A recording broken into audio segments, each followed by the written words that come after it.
Hi there. I am Jennifer Elizabeth Masters. I'm a soul sculptor, an intuitive healer, and I help you break out of the mold of past trauma and heartbreak so that you can have the life of your dreams. Whether you're a healer or a coach, whether you are a private person, your greatest asset is your intuition. Now, there was a time that I used to go to psychics because I didn't either trust nor believe the intuition that I was receiving. We all have intuition. The truth is, it is part of who we are. We all have wonderful gifts, but how to tap into the intuition comes from three main points. The first one is, if there is a lot of mind chatter, if you feel like I don't have intuition, I am not a psychic, I'm not intuitive, then you're going to block yourself from receiving. So that's a number one point. We have to believe that we are intuitive. We all have extrasensory perception, as it used to be called, ESP. We all have senses beyond the touch, smell, sight. What are the other ones? Beyond the five senses, we have extrasensory perception, we have intuition, we have this gut instinct. Our gut, our body is always talking to us, and you can even sense it when you go to the grocery store.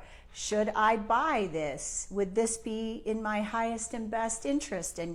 And you get a sinking feeling in your stomach and you go, those chocolate chip cookies will not do my hips very good today or next week, so I will not buy the chocolate chip cookies.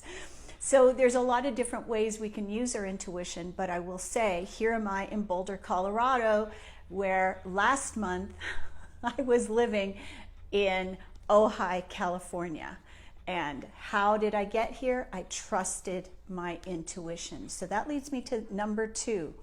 The greatest reason people don't listen to their intuition is because they don't trust themselves. So if you don't trust you, you won't trust God, you won't trust the universe, you won't trust the politicians. You know, we have to be able to use discernment, and discernment comes from our active listening, our listening and trusting our body, our awareness of what we are getting, but we have to ultimately trust ourselves. And for those of us who were incredibly insecure or lacking confidence, or perhaps you were molested or traumatized in some way, you were abandoned or abused, you're not going to trust yourself. And so this is something that comes from working with someone like me that will help you build that confidence, will help you overcome that past trauma that is still in your unconscious mind. Because until all of that noise is eliminated, until we forgive ourselves, heal all the trauma, then there's way too much chatter telling us, you can't do that, you're not good enough, you're not intuitive, you're not psychic. So this small-minded ego stuff, it's there to protect us, but we have to know what to listen to and when. And so quieting the ego, getting it to calm down, so it's really important. So the third thing is the believing, because our belief governs our worlds. You know, if we have a belief that we don't have power, if we have a belief that we're not good enough, if we have a belief that we will never amount to anything, or we have a belief that psychic powers or intuitive powers are from the devil, which they are not, they're God-given, otherwise we wouldn't have them, right? God gave us all these gifts. So we have to believe that we do have the power to trust and receive. information of the highest and best. And so, you know, in my coaching programs, I teach people how do you discern what is the dark side talking to you. Well, you know, when you raise your vibration high enough, they just don't get through anymore. That's a lot of it. And so I want to tell you a little story though.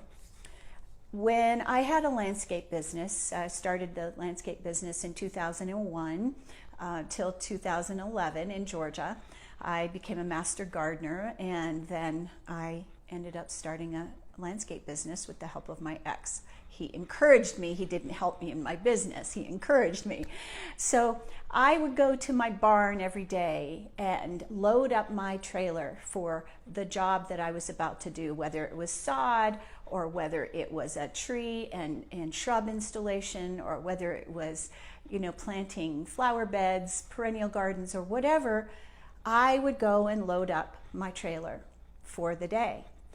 And what started to happen, because my guides were talking to me, they would put a halo, kind of like this, around a particular tool that would say, this is the tool you need. And I'd go, I don't need that tool. I would argue with the guidance. Have you ever argued with the guidance you receive?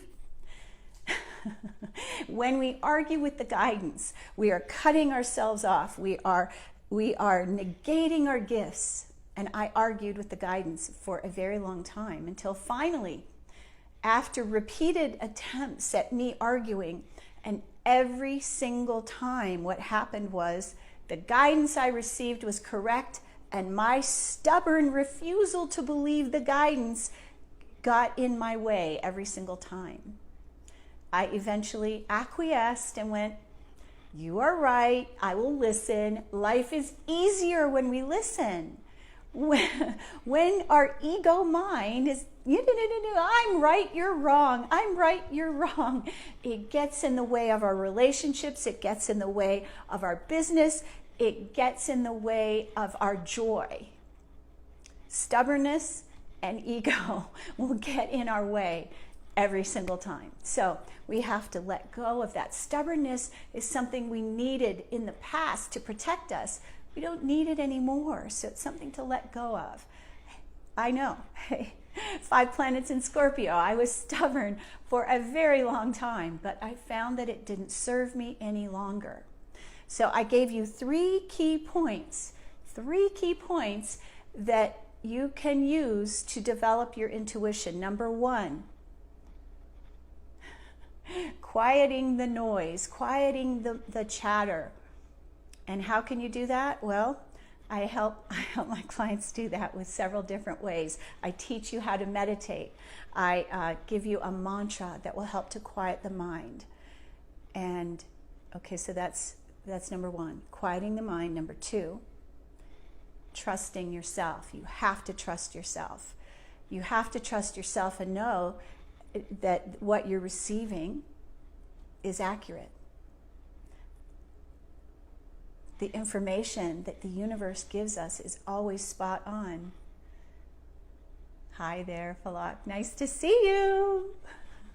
So thank you so much for watching. There's one more key point, the 3rd point. So what do we have? Quiet the mind. Number 2, trust. Number 3, what's the 3rd one? Belief. We have to believe that we have the power. And each of us was given the power of intuition. It is part of, we are not just physical, we are spiritual beings, multidimensional beings, but the intuition is part of our power. It is what we were given by God. All right, my dear, whether you believe in God, whether it's the universe, the gods, whoever that we were gifted all of this with. So, intuition will help you make life so much easier. I hope you've enjoyed this. If you have and it was helpful, I'd appreciate it if you would share it with a friend. And if you have questions, post them below and I will answer them in my next video. Sending you so much love today. Mwah! I'm Jennifer Elizabeth Masters. Visit my website, jenniferelizabethmasters.com, for more information about how you can work with me. Much love to you. Thanks for being here.